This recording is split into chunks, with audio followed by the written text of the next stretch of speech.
આવતીકાલે સરદાર વલ્લભભાઈ પટેલની 150મી જન્મ જયંતિ નિમિત્તે નર્મદામાં રાષ્ટ્રીય એકતા દિવસની ભવ્ય ઉજવણી કરાશે।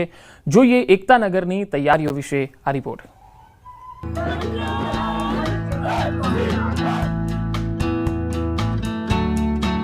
રાષ્ટ્રીય એકતા પરેડમાં બીએસએફ, સીઆરપીએફ, સીઆઈએસએફ, આઈટીબીપી અને એસએસબી સહિત કેન્દ્રીય સશસ્ત્ર દળોની 5 અને અન્ય રાજ્યોના પોલીસ દળોની ટુકડીઓ મળીને કુલ 16 માર્ચિંગ ટુકડીઓ ભાગ લેશે, જે રાષ્ટ્રીય સુરક્ષાનો સંદેશ આપશે।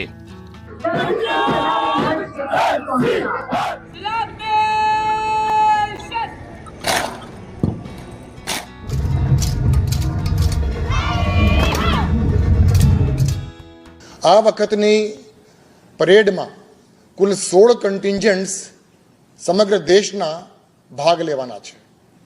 આ 16 કન્ટિન્જન્ટ્સ પૈકી 5 કન્ટિન્જન્ટ્સ સેન્ટ્રલ આર્મ્ડ પોલીસ ફોર્સની છે, જેમાં બીએસએફ, સીઆરપીએફ, સીઆઈએસએફ, આઈટીબીપી અને એસએસબીનો સમાવેશ થાય છે।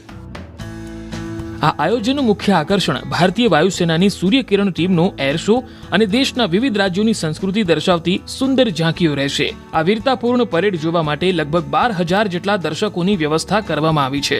દેશના વિવિધ ભાગોમાંથી આવેલા પ્રવાસીઓ આ ઐતિહાસિક ક્ષણના સાક્ષી બનવા માટે ઉત્સાહિત છે।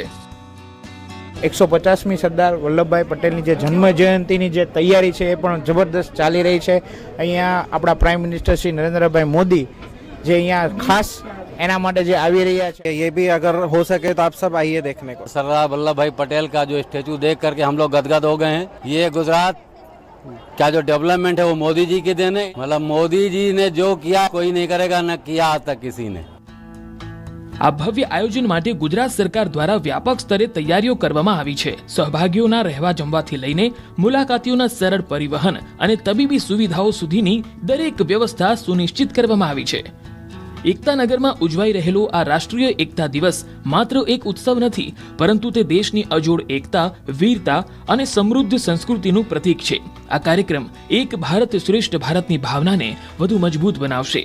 સરદાર સાહેબની 150મી જયંતિ નિમિત્તે આ પર્વ દરેક ભારતીયના હૃદયમાં રાષ્ટ્રપ્રેમનો નવો સંકલ્પ જગાડીને એક પ્રેરક સંદેશ આપશે।